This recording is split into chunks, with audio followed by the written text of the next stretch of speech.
I think this calls for a celebration, because normally these videos on YouTube talk about the Detroit Red Wings and their interest in Penguin guys.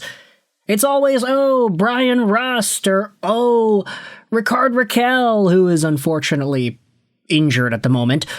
Oh, Erik Karlsson, Detroit. That's what it's usually been about the past few months, right? Everybody's talking about how the Penguins are sellers and they went into the season with no expectations and nobody really thought they'd be able to do anything, and it would just be a matter of time before guys like Brian Rust and Malkin and Karlsson and Rakell and whomever else, it was just a matter of time till they got traded, right? Well, as we discussed earlier on the show yesterday, the Pittsburgh Penguins, they're total wagon. And they've turned things around and are one of the best teams in the NHL. They are literally tied for number one. Nobody saw this coming. Nobody thought they would be in a position where all of a sudden it's like, hey, why would you trade Brian Rust? Why would you make a trade with one of the guys on your team that is actually putting in work and is actually yielding good results? Why trade guys away when instead you can add? And this entire time we've been talking about, oh, the Penguins have guys on the trade block and the Red Wings could get them. Now we're talking about a guy that the Pittsburgh Penguins have reportedly expressed interest in. Enter Erik Gustafsson, Detroit Red Wings former defenseman, who is currently with the Grand Rapids Griffins at 33 years old, 6 feet 190, left-handed guy, signed on till the end of this season, making $2 million a year. Now, I gotta give it to Erik Gustafsson. Yes, he wasn't good enough to lock down a spot with the main Detroit Red Wings club, but so far he's been productive with the Grand Rapids team. 4 points in 4 games. This team is undefeated when Gustafsson is in the lineup. He has a point in all but one of the games he has played so far. And now we have ourselves reports from Pittsburgh Hockey Now's Dan Kaniewski that the Pittsburgh Penguins could be looking for exactly what Gustafsson provides. Take a look at this article here, which will be linked in the description. It's from Pittsburgh Hockey Now 2 days ago. The Penguins are on the trade market for a left-handed defenseman. Let's go out there and read what Kaniewski writes. On Saturday, the Pittsburgh Penguins announced that third-pairing defenseman Caleb Jones would be out for approximately 8 weeks after suffering a lower body injury against the Florida Panthers on Thursday, and thus began the Panthers' search for another left-handed defender on the trade block. Did I say Panthers? Penguins, excuse me. Sources say Penguins GM is kicking tires on spare left-handed D-men. Jones is just one of 3 lefties on the Penguins roster. Ryan Shea and Parker Wotherspoon are the others. One defenseman that sources believe the Penguins have inquired about is 33-year-old Erik Gustafsson. The Detroit Red Wings waived Gustafsson on October 5th, and after he cleared, he was assigned to the Grand Rapids Griffins of the AHL. He has 515 games of NHL experience, but has played with 10 teams over the last 7 seasons. The trade inquiries would indicate a reluctance to recall 3 left-handed defensemen in Wilkes-Barre-Scranton. The team currently has Ryan Graves and Alexander Alexiev, both of whom they waived at the end of training camp, and prospect Owen Pickering, who failed to make the NHL squad as well. The Penguins will embark on a 4-game, 8-day road trip beginning Tuesday in Philly. Veteran NHL defenders Connor Clifton and Matt Dumba, both righties, comprise the Penguins' third pairing during their 5-4 shootout loss to the Blue Jackets on Saturday.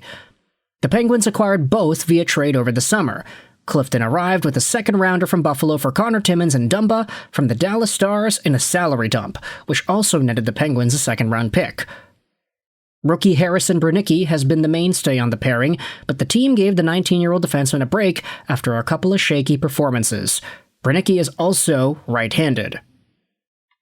The article then goes out there and talks about some other options. There are a bunch of guys in the AHL with NHL experience, but only a few who have primarily or exclusively played in the NHL the past handful of years. And it would be quite debatable if any, including former Penguins prospect Halen Addison in New Jersey, would represent an upgrade over what the Penguins currently have available. So, taking a look at some of these options here, I mean, you have some guys in the AHL chillin'. Ryan Graves has a terrible reputation. I don't think anybody is going to be excited to see him suit up in any NHL team the next little while. Plus, his contract is huge. Alexander Alexeyev is also there. Owen Pickering.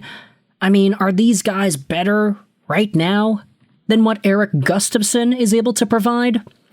I mean, Gustafsson's a point-per-game guy. He's primarily been offensive. You take a look at the Pittsburgh Penguins and what they have on their power play. Yes, that first unit is cooking. Erik Karlsson, of course, is the quarterback there. But on that second unit, Chris Letang, Anthony Mantha, these guys are fine, but you've got Ville Koivunen over there. Is he a power play guy? Would you rather go with two strong offensive-minded defensemen who would be able to juggle the puck with each other? Is that possible here for the Pittsburgh Penguins and their power play? Now, you might say, wait a minute, Erik Gustafsson was waived like 20-something days ago, and he didn't get claimed. Why would a team go out there and get him? Well, that in and of itself can be seen as actually quite valuable, because if Erik Gustafsson is traded to another team, he still keeps that waiver-cleared status to his name. So if he ends up going up and then he plays a certain amount of games, it's not too many, and then the new team that he's on thinks that he sucks and they want to send him down, well, they can do that scot-free. If it's Pittsburgh, then maybe Erik Gustafsson is good enough to stick around for a while, and if he's able to produce some points because the Penguins have been red hot, that could be a really good situation for him. I mean, the best situation for Erik Gustafsson would be to just ride out his time in Grand Rapids, do well, like he is, and then wait for the Red Wings to get a defenseman injury, and then he goes back up, and then he proves that he's actually good enough to stay in the NHL full-time. I don't know how likely that is to happen, knock on wood, everybody stays healthy, of course, but Erik Gustafsson going to another team in the NHL that's doing very well, in Pittsburgh, would be a very nice path for him as well. He'd technically be upgrading. Right now, the Red Wings are in a pretty big tie for 7th in the NHL. The Penguins are tied for 2nd. They've got one more game played, though, and 2 more points, so obviously, mathematically, it's not the biggest difference, but still, Erik Gustafsson going from a top 10 team to a top 3 team, essentially, whilst being able to be given a chance on that power play, that's pretty good for the guy, honestly. And if the Penguins are indeed looking around the market for guys that can play extra minutes because they don't want to turn internally to a guy like Ryan Graves, I do think Erik Gustafsson is a pretty good fit. Plus, he's the only name that this article mentioned is actually an option that they're interested in. So, big shout out to Dan Kaniewski for getting the Red Wings and Penguins pot stirred up once again, this time in the opposite way. It's not Detroit breathing down Kyle Dubas's neck trying to get Rickard Rakell. Nah, it's the Penguins checking in on Erik Gustafsson. With this in mind, I want you to let me know your thoughts in the comment section below. Could you see this guy getting traded to the Penguins? And what are your thoughts on what he could fetch in return? He literally was unclaimed in waivers for nothing. So what does that do to the trade price for this guy? And does it really matter if this guy costs anything at all to get done in a trade? Is it okay to just send him wherever because it's a good opportunity for him? He's making $2 million against the cap after all. Freeing that up would be not bad, I think. Let me know your thoughts in the comment section below. I hope you enjoyed this video. And bye.